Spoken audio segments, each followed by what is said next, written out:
Hey, and welcome back.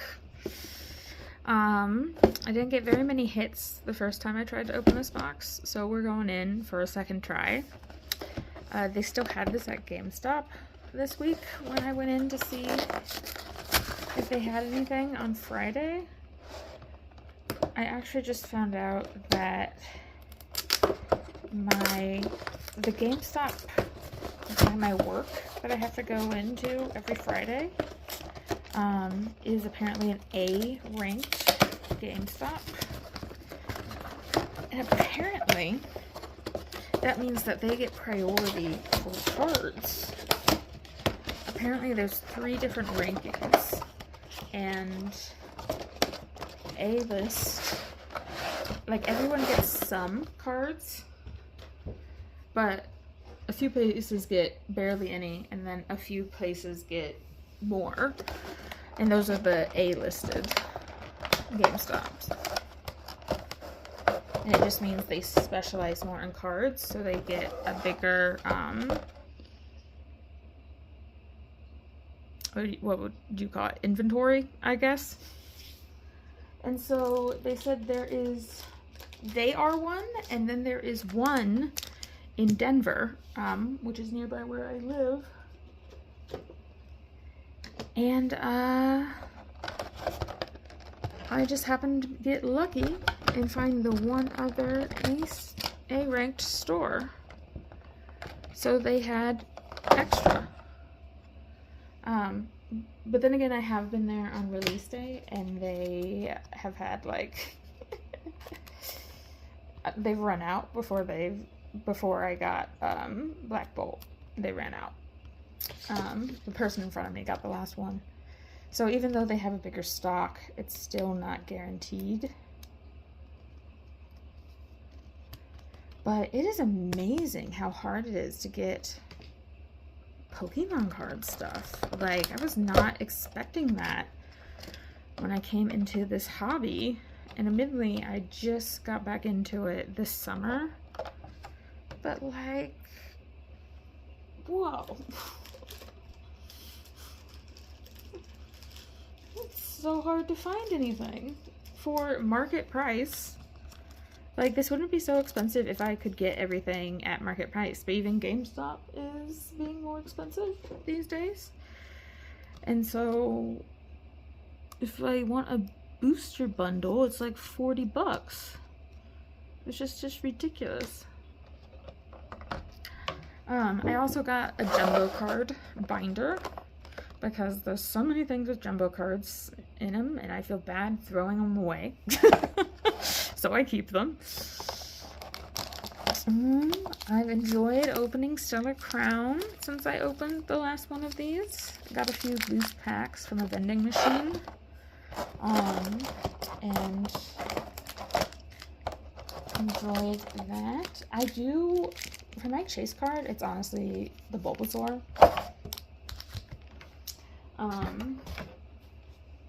The Bulbasaur is what I want. I think it's adorable.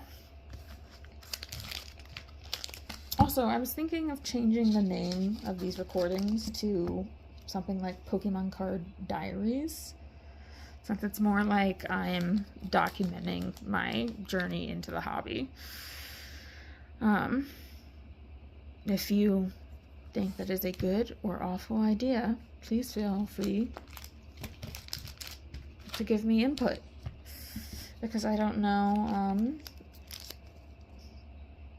if I'm just making these videos for myself or if they're actually something other people enjoy, because I enjoy making them, but I don't know if they're worth putting on YouTube, or if I should just save them somewhere far away in a dark terabyte for my grandchildren to find one day and be like, Grandma was so nerdy.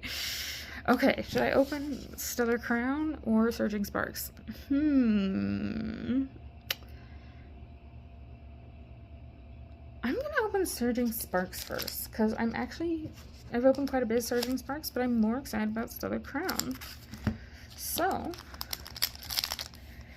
let's jump into it.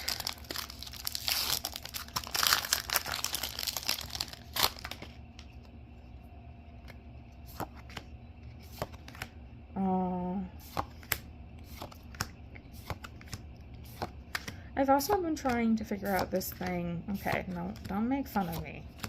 But so, investing in Pokemon cards. Sealed.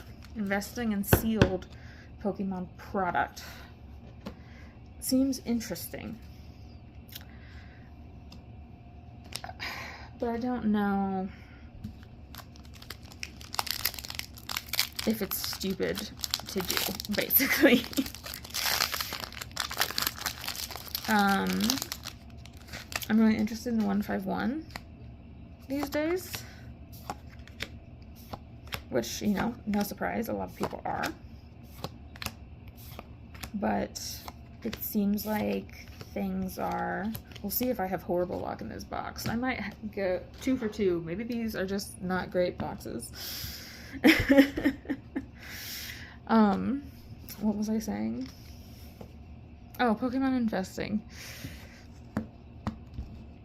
There's not actually that much information about it.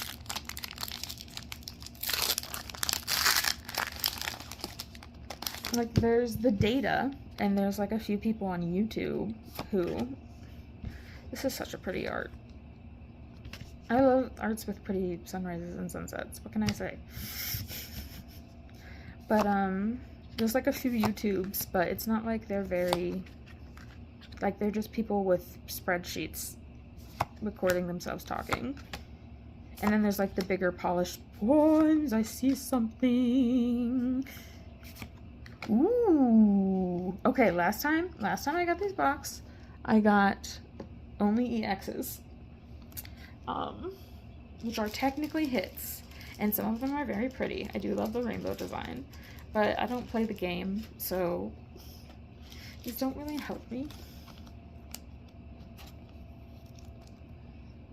Even though they're pretty. I just think the other artwork, I like them for the colors, but not for the art, if that makes sense. Yeah. Like, I love this artwork. That's gorgeous.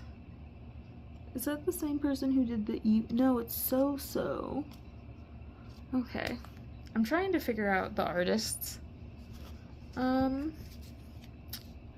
And which one's my favorite? Because I have to say the artist who did the Eevee from Twilight Masquerade is just my favorite card ever. And I really enjoy it. Ooh, I saw someone painting one of these on TikTok where they painted over the whole area, painted the whole card. I think that's really pretty. It's cool when official Pokemon art inspires artists to expand on what they have done. I'm not having good luck today. Okay.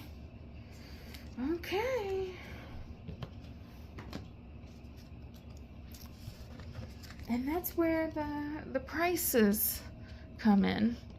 It's when you can't find a rare card, even when you're opening 10 packs. It's not great.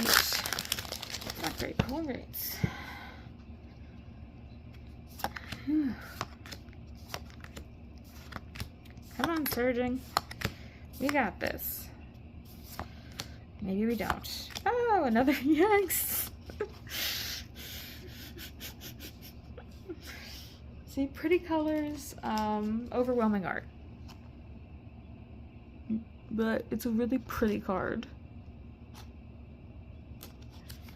I'm not blind. You are. Okay, that was 5 packs of Surging Sparks. We will see if Stellar Crown can give us something better. Alright, Stellar Crown. What do you got? Ugh. Okay, this is bothering me. Anyway. Just stay stacked up.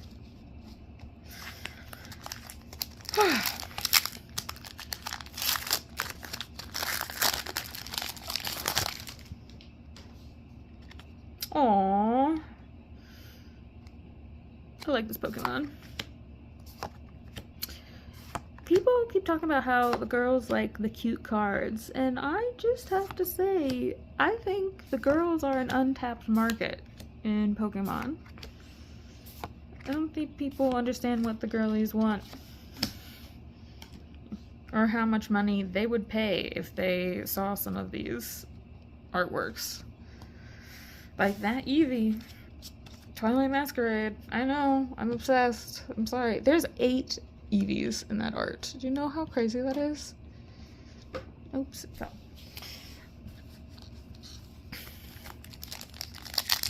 There is like a problem for Pokemon of having like so many fan art and artists that sometimes the fan art can be better, I'm gonna say it, than the official art.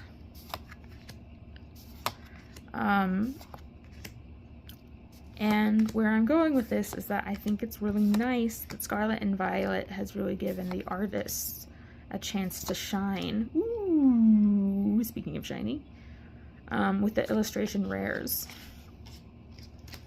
I think now that they have more the illustration rares and full arts.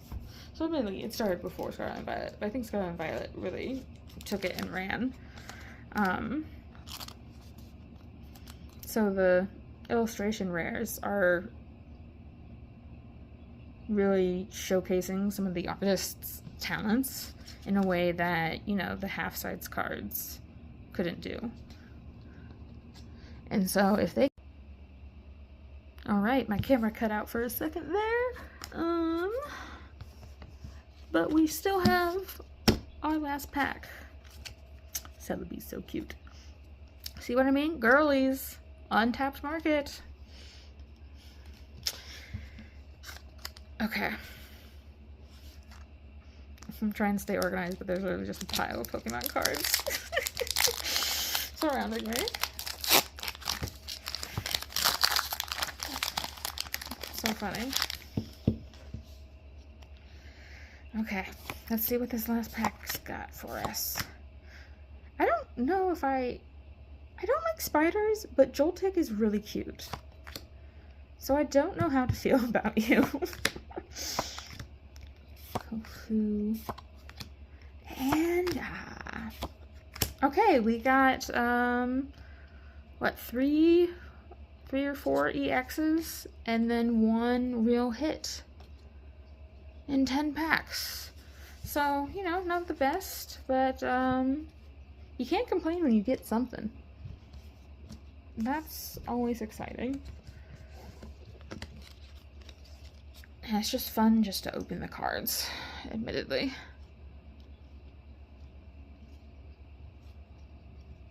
Alright, thank you for watching. I'm probably going to change the name of this to Pokemon Card Diaries.